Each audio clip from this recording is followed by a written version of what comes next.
izin Bu ya, kalau ibu, anaknya, cucunya, atau kita sendiri ingin baik, rumusnya gampang. Bebaskan dari dua sumber ini. Tidak ada yang ketiga. Di keburukan itu cuma dua. Kalau bukan fahsya, pasti munkar. Kalau bukan fahsya, pasti munkar. Apa itu fahsya? Keji. Apa itu keji? Fahsya. Fahsya, keburukan yang bersumber dari syahwat. Pornografi, porno aksi, LGBT, yang jorok-jorok, yang kotor, itu fahsya. Awas, hati-hati. Saya ulang ya. Pornografi, porno aksi, LGBT, homo, lesbi, transgender, sejenisnya, itu fahsya namanya. Jadi mustahil ada orang sholat berbuat fahsya, mustahil. Makanya ketika seseorang sholatnya benar, itu pasti akan memberikan perisai pada dirinya dari perbuatan fahsya. Nih Bu ya, gak usah jauh-jauh. Kalau sholat kita benar, ibu lihat gambar di handphone, buka misalnya, ya, begitu ingin lihat berita, tiba-tiba ada gambar yang tidak elok. Itu kalau sholat kita benar, dalam hati kita ada yang disebut dengan burhan namanya. Apa namanya? Burhan. Itu ada Yusuf, Ustaz Yusuf Burhan. Burhan. Laula an ra'a burhana rabbi. Burhan.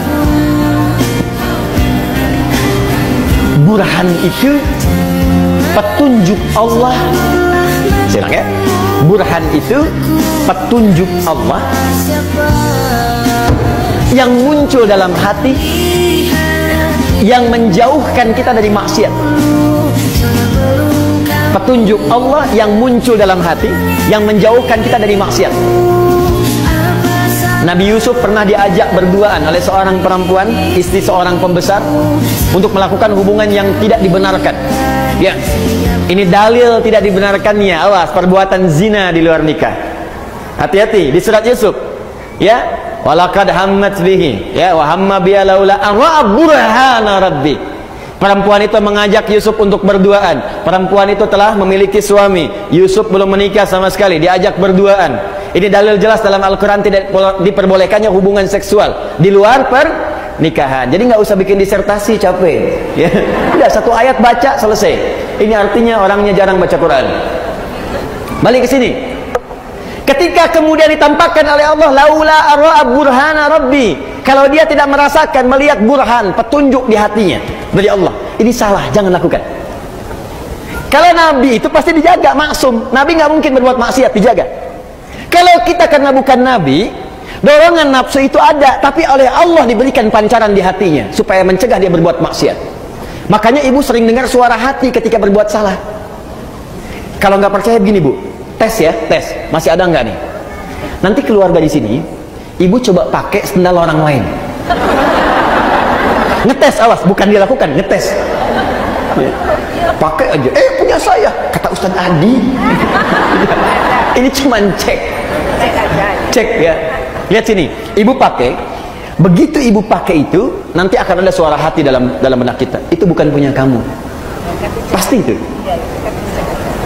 Ada snack aja, snack dikasih itu di samping misalnya, ibu mau ambil aquanya. Ketika itu bukan untuk ibu, hati ibu akan mengatakan itu bukan punya kamu. Iya, selalu begitu. Itu burhan namanya.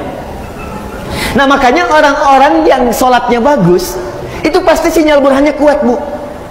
Nggak percaya silahkan. Semakin banyak sholatnya, semakin tinggi kualitasnya. Bahkan jangankan yang fardu, sholat sunnah dia buru, tahajud dia kerjakan, sholat duha dia lakukan, rawatib tidak pernah tinggal, sholat mutlak dia lakukan, semua jadi sholat dia koleksi.